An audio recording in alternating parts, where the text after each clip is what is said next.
চাচার যেরকম আমার তখন সবার ফাঁসি তাই আমি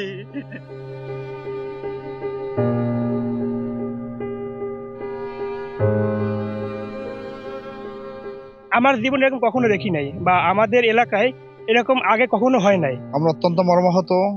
আমরা চাই না এভাবে এলাকায় অপমৃত্যু হোক, মব জাস্টিস যেটাকে বলি আমরা। আমি শুনে আসিয়া দেখছি যে তারা মর্মান্তিক ভাবে কোপানো হয়েছে।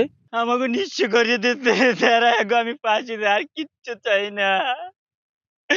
এর বিগত আমার এক ভাই মারা গেছে, আমরা বিচার পাই নাই। এই ভাই আমার চাচার মারতে, এবার যদি আমরা বিচার না পাই তাহলে এই দেশে থাকতে লাভ কি আমাগো? ঘটনাটা ঘটেছে মেরাজ মুন্সি, আপনারা জানেন যে লোকটা নিহত হয়েছে, তার বাবা হলো নবী হোসেন। আমরা অত্যন্ত মর্মাহত। আমরা চাই না এভাবে এলাকায় অপমৃত্যু হোক, মব জাস্টিস যেটাকে বলি আমরা, অর্থাৎ এরকমের এই ধরনের অন্যায়ভাবে হত্যা করা কাউকে, এরকমের সমাজের পরিবেশ নষ্ট হওয়া, আজকে এই যে অবনতি দেখতে পাচ্ছি আমরা, এই জন্য আমি সবচেয়ে বড় আবেদন জানাবো এলাকার লোকদেরকে এগিয়ে আসার জন্য।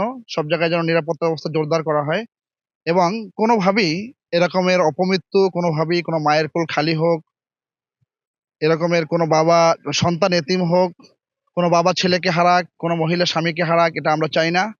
আমরা এই এলাকার শান্তিপ্রিয় মানুষ হিসেবে, আমি ইসলামী আন্দোলন বরগুনা জেলা সভাপতি হিসেবে আবেদন থাকবে প্রশাসনের কাছে এবং সর্বস্তর মানুষের কাছে যে, যে কোনো উপায় হোক এই ধরনের জাস্টিস, এই ধরনের হত্যাকাণ্ড, এই ধরনের আহ, যে মানে অন্যায় কাজগুলো রয়েছে সেগুলো বন্ধ হওয়া চাই।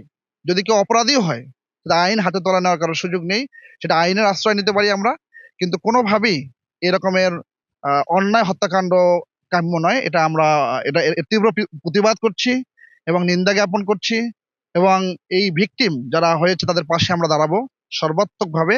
এবং আমরা তদন্ত সাপেক্ষে প্রশাসনকে বল, প্রশাসন এখানে এসেছে, আমাদের এডিশনাল এসপি, সার্কেল এসপি সাহেব এসেছেন, হালিম সাহেব, ওসি তদন্ত সব রয়েছেন, ওনারা খুব ভালো মানুষ আমরা জানি। সুষ্ঠু তদন্ত করে দোষীদেরকে বের করে উপযুক্ত ব্যবস্থা নেওয়া হবে ইনশাআল্লাহ।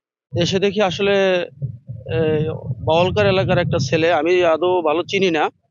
তো আমি শুনে আসিয়া দেখছি যে তারা মর্মান্তিক ভাবে কোপানো হয়েছে এবং এই হত্যাকাণ্ডের পিছনে যারা ষড়যন্ত্র করছে এবং যারা এর সাথে জড়িত, আমি চাই এর সুষ্ঠু তদন্ত করে আইনের প্রক্রিয়া এনে অবশ্যই যেন সুষ্ঠু বিচার সমাধান হয়।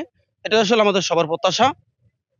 এবং এরকম ঘটনা আর যেন দ্বিতীয়বার এই বরগুনা জেলায় না ঘটে, এটা আইনের কাছে আমার রিকোয়েস্ট এবং দাবি, যেন তারা সুষ্ঠু তদন্তের মাধ্যমে সঠিক বিচার তারা দিতে পারে।